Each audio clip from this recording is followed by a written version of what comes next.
Hello traders and investors, welcome to Shaurya trading indicators. ఈ వీడియోలో మనము 18th డిసెంబర్ కోసం Nifty, bank Nifty support and resistance level చూద్దామండి. And దానికన్నా ముందుగా ఈ రోజు మార్కెట్ గురించి డిస్కస్ చేద్దాము. సో ఫస్ట్ నేనైతే నిఫ్టీ చార్ట్ ఓపెన్ చేశానండి. అండ్ నిఫ్టీలో మార్నింగ్ మనమైతే చిన్న గ్యాప్ డౌన్ని చూసాము కదా. అండ్ గ్యాప్ డౌన్ అయిన తర్వాత మన ఫస్ట్ క్యాండిల్ పైనే సెల్ ఎంట్రీ వచ్చిందండి. అండ్ సెల్ ఎంట్రీతో పాటు జిగ్జాగ్ లైన్స్ రెడ్ కలర్లో ఉన్నాయి. అండ్ కింద ఇక్కడ కనిపిస్తుంది కదండి, ఈ మీటర్ ఇది రెడ్ కలర్లో ఉంది. అంటే కంప్లీట్ ట్రెండ్ అనేది నెగటివ్గా ఉందని అర్థం. సో మనం సెల్ సైడ్ ఎంట్రీని ప్లాన్ చేయొచ్చు. అండ్ ఈ సెల్ ఎంట్రీలో మనకైతే మంచి పాయింట్స్ వచ్చాయి. అండ్ మళ్ళీ ఇక్కడ చూడండి, 12:30 క్యాండిల్కి మనకి బై ఎంట్రీ వచ్చింది. కాకపోతే జిగ్జాగ్ లైన్స్ ఇంకా రెడ్ కలర్లోనే ఉన్నాయి, అంటే ట్రెండ్ నెగటివ్గానే ఉందని చెప్పింది. అండ్ అలాగే ఇక్కడ బార్ చూడండి, గ్రే కలర్లో కనిపిస్తున్నాయి, అంటే సైడ్ వేస్ని ఇండికేట్ చేస్తున్నాయి. సో ఇలాంటి టైంలో మనము ఎంట్రీస్ని ప్లాన్ చేయకూడదు, ఓకేనా. అండ్ మళ్ళీ 1:15కి సెల్ ఎంట్రీ వచ్చిందండి. అండ్ అలాగే చూస్తే జిగ్జాగ్ లైన్స్ రెడ్ కలర్లో ఉన్నాయి. అండ్ అలాగే ఈ కింద కనిపిస్తున్న మీటర్ కూడా రెడ్ కలర్లో ఉంది, అంటే మళ్ళీ మనం సెల్ సైడ్ ఎంట్రీని ప్లాన్ చేయొచ్చు.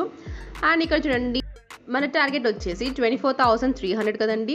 ఆల్మోస్ట్ మన టార్గెట్ వరకు రీచ్ అయింది. 24,303 వరకు వచ్చి మళ్ళీ అక్కడ నుండి మళ్ళీ సెల్లార్ లెవెల్కి వెళ్ళింది. అండ్ అక్కడ నుండి మళ్ళీ రిజెక్షన్ ఫేస్ చేసింది.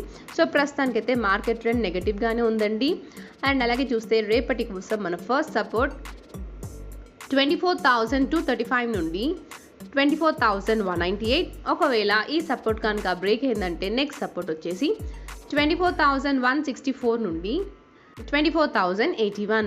ఒకవేళ ఈ సపోర్ట్ కూడా బ్రేక్ అయిందంటే నెక్స్ట్ సపోర్ట్ వచ్చేసి 23,990 నుండి 23,965. ఈ రేంజెస్లో ఎక్కడైనా సపోర్ట్ తీసుకునే ఛాన్స్ ఉంటుంది. అండ్ అలాగే చూస్తే మన ఫస్ట్ రెసిస్టెన్స్ అండి 24,348 నుండి 24,388. ఒకవేళ ఈ రెసిస్టెన్స్ కనుక బ్రేక్ అయిందంటే నెక్స్ట్ సెల్లార్ రేంజ్ వచ్చేసి 24,425 నుండి 24,460. ఒకవేళ ఈ రెసిస్టెన్స్ బ్రేక్ అయిందంటే మళ్ళీ ఇమీడియట్గా రెసిస్టెన్స్ ఉందండి. అండ్ రేంజ్ వచ్చేసి 24,474 నుండి 24,500. ఒకవేళ ఈ రెసిస్టెన్స్ కూడా బ్రేక్ అయిందంటే నెక్స్ట్ సెల్లార్ రేంజ్ వచ్చేసి 24,670 నుండి 24,698 రేంజ్లో ఉంది. ఈ రేంజెస్లో నిఫ్టీ ఎక్కడైనా రిజెక్షన్ ఫేస్ చేసే ఛాన్స్ ఉంటుందండి, ఓకేనా. అండ్ అలాగే చూస్తే బ్యాంక్ నిఫ్టీ.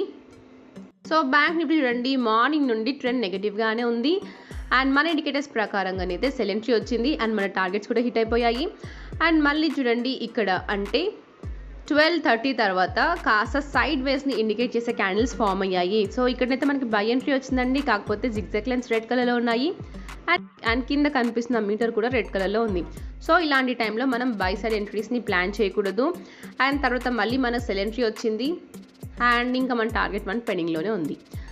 అండ్ అలాగే చూస్తే రేపటి కోసం మన ఫస్ట్ రెసిస్టెన్స్ అండి 52,816 నుండి 52,907.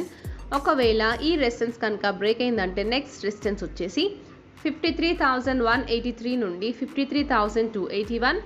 ఒకవేళ ఈ రెసిస్టెన్స్ కూడా బ్రేక్ అయిందంటే నెక్స్ట్ రెసిస్టెన్స్ వచ్చేసి 53,654 నుండి 53,677. ఈ రేంజెస్లో ఎక్కడైనా రిజెక్షన్ ఫేస్ చేసే ఛాన్స్ ఉంటుంది. అండ్ అలాగే చూస్తే మన ఫస్ట్ సపోర్ట్ అండి 52,096 నుండి 52,047. ఒకవేళ ఈ సపోర్ట్ కనుక బ్రేక్ అయిందంటే నెక్స్ట్ సపోర్ట్ వచ్చేసి 51,826 నుండి 51,771 రేంజ్లో ఉంది. సో ఈ రేంజెస్లో మళ్ళీ ఎక్కడైనా సపోర్ట్ తీసుకునే ఛాన్స్ ఉంటుంది.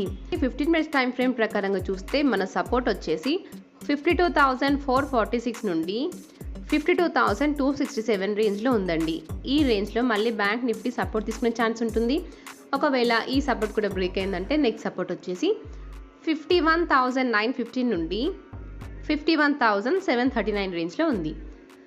సో ఈ రేంజెస్లో ఎక్కడైనా సపోర్ట్ తీసుకునే ఛాన్స్ ఉంటుంది. సో ఇదండి మన Nifty, bank Nifty support and resistance levels. And thank you for watching.